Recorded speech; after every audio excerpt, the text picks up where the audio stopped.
When Paul Stanley speaks, fans listen. Recently, he made a bold statement that surprised even longtime Kiss followers. He explained that the band holds the power to revoke tribute band licenses at any time.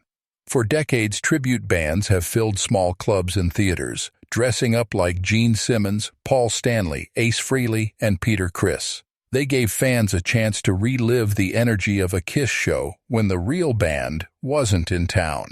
But Stanley's words were clear. This wasn't free territory. Kiss owns the brand, the look, and even the sound that tribute groups try to copy. To him, the Kiss name is not just about nostalgia.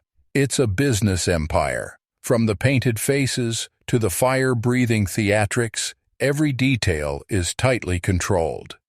The announcement sent waves through the tribute community. Some feared it meant the end of their careers.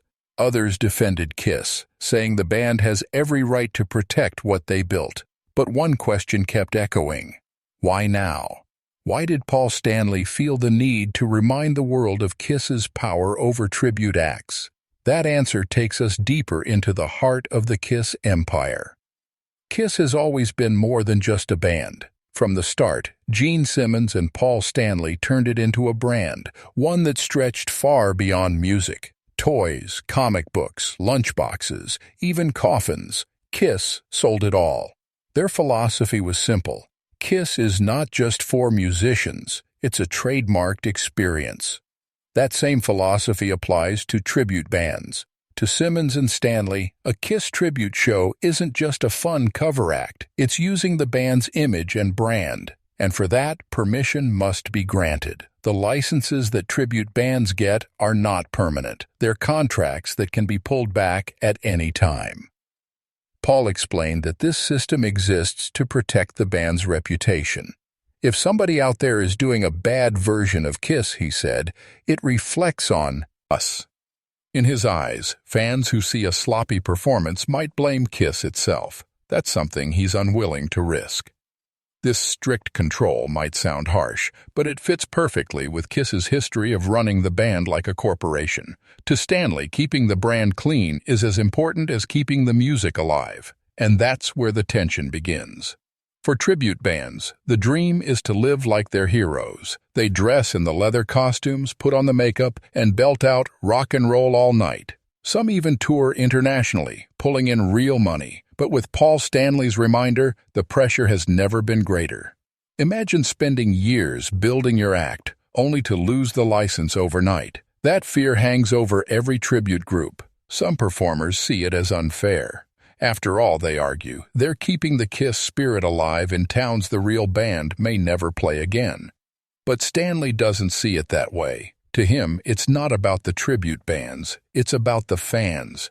When people see Kiss, they deserve the real thing, he explained.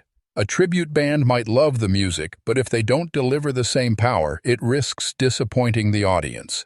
Still, not all tribute bands fail the test. In fact, Kiss has been known to support some groups they believe truly capture the essence. But the message remains. Your license is only safe as long as Paul and Gene approve.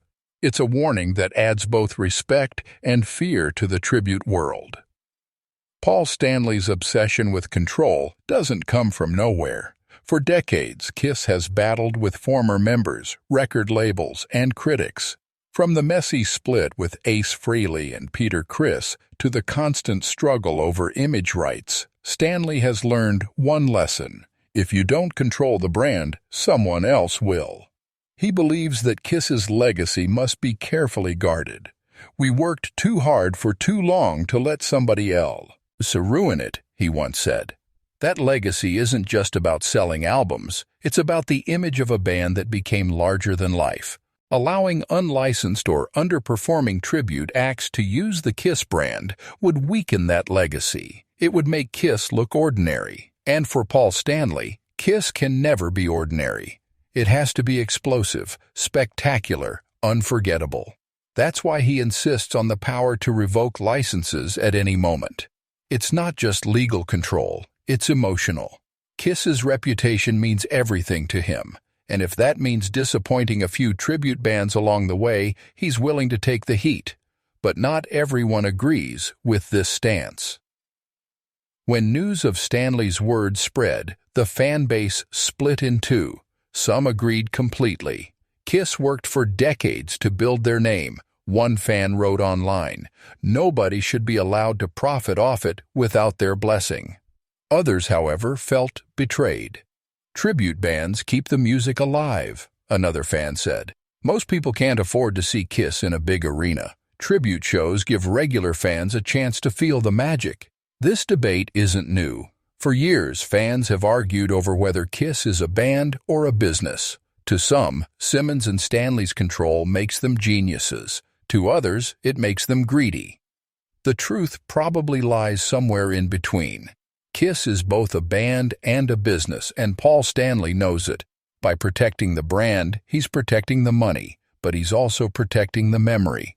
To him, it's not about being selfish. It's about making sure Kiss always stands for the highest level of performance. The fan debate continues, but one thing is clear: Kiss will always make the rules. Kiss recently wrapped their final tour, but the story doesn't end there. Paul Stanley and Gene Simmons have hinted at a future where Kiss continues, possibly with younger performers carrying the torch. Some even imagine an official Kiss tribute show that tours worldwide under the band's direct supervision. If that happens, the stakes for current tribute bands get even higher.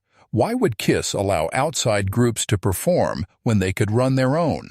For Paul Stanley, it's about consistency. He wants fans to know exactly what they're paying for. The future could mean fewer independent tribute acts and more official Kiss productions. It could also mean a new business model where Kiss handpicks the groups that get to represent them. Either way, Stanley's words about revoking licenses show exactly where his mind is: on the brand, the control, and the legacy.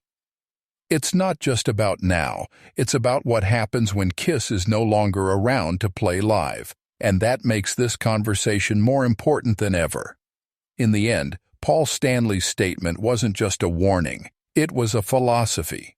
To him, Kiss is not only music, but a sacred brand that must be protected at all costs.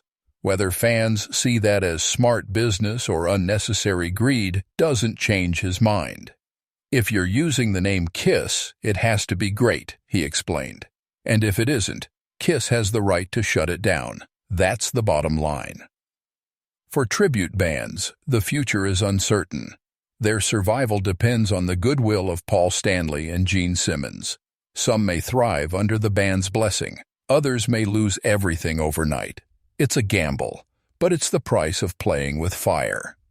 As Kiss fades from the touring stage and shifts into legacy mode, their control over the brand will only tighten. Tribute bands may come and go, but Paul Stanley's message will echo for years to come. Kiss belongs to Kiss, and no one else. The story of Kiss has always been about power, spectacle, and control. And now, even in the world of tribute bands, that story continues.